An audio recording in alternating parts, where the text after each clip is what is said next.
Welcome back into the Enrichment Sports Source. This is a new segment of our show. We're calling it Advanced Football. Will Overstreet's the former Vol defensive end, former NFL defensive end, is going to teach a little pass rush 101 to you students of the game out there. We send it now to Will Overstreet. Thanks, John. One of the things we're going to talk about today is what Tennessee has not been very good at the last couple of years, and that's pass rush. And to be a good pass rushing unit, you have to play as a unit. And there are a few things you have to know and understand as a group and work together as a group on. And the first of that is what's called the box. And every defensive line is taught this. Your goal as a defensive line is defensive tackles is to push the pocket. So basically you want to close the gap, the distance between you and the quarterback, and push that down. The other part about this is these two defensive ends, their job has to be coming in from the sides and squeezing the pocket down. So their job is to bring the contain, but also close it in. This is especially important if you're going up against an athletic quarterback, because an athletic quarterback, if one of these guys does not do his job, then he has a place to escape very easily and quickly. And so you've got to be doing a good job as a team to be able to get those athletic quarterbacks down on the ground.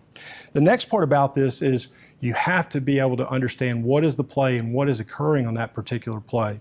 For instance, if we have this side being blitzed, so we're trying to overload one side of the offense with more guys than they have to protect, this defensive end on the weak side has to understand that this blitz is coming, and most likely this quarterback is going to feel this pressure, and his job is going to be moving to the left here to be able to get away from that pressure.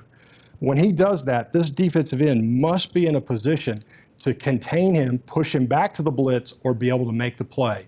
The other part about this is what I know here a lot of Tennessee fans get very frustrated about, is especially when you have a cornerback sitting back on the first down marker, you have a blitz coming. This cornerback must know that basically what's called a fire route, which means this quarterback's going to be throwing it to immediately as fast as he can because he's got a blitz.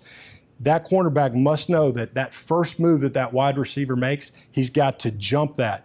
If it ends up being a fake and the wide receiver goes deep for a touchdown, that is the blitz's fault for not getting there. They ought to get the ones being criticized for not doing their job. The next part about this is understanding that offense's tendencies. And so when you have a three-man side like this over here, what a lot of teams will do, especially if you're getting good pressure, is they'll line a back to this side, and what they're going to do here for a rollout is this back, whether he's a tight end, a tailback, a fullback, is going to come and cut block this defensive end so that he springs the quarterback to the outside. You have to be ready for that play, because if he gets to the outside and a rollout, he's got all day long, and it's going to be hard for those cornerbacks and DBs to cover for that period of time.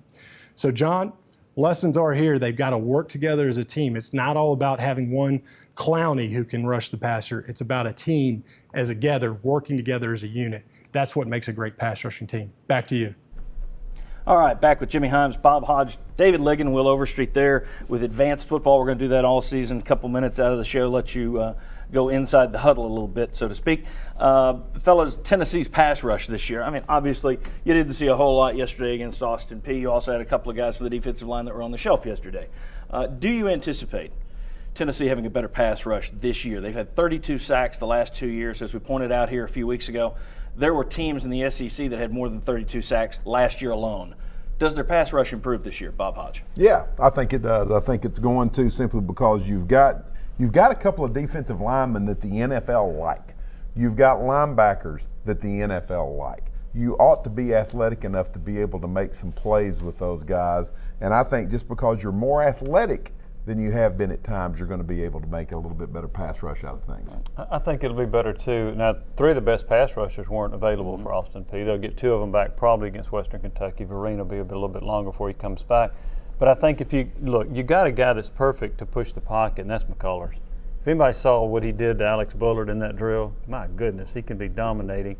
And I also think that with Stripling as a defensive line coach, I don't know that you can go from a average to a great pass rusher, but you can go from average to good.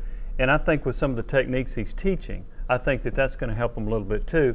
And a big part of that, though, as well, is you got to have a secondary that's covering some people. I mean, the last 3 years, when's the last time you heard Tennessee had a coverage sack? Yeah, that's true. You don't have. good point. About 30 seconds, David. You've seen it from the other side as an offensive lineman. You think their pass rush is going to be better this year? They can't get worse, can they? So they've got to get better. I mean, look, the guys are bigger, faster, stronger. There's a new scheme. I don't know what they did last year on defense. Neither do they. They don't know what they did last year on defense.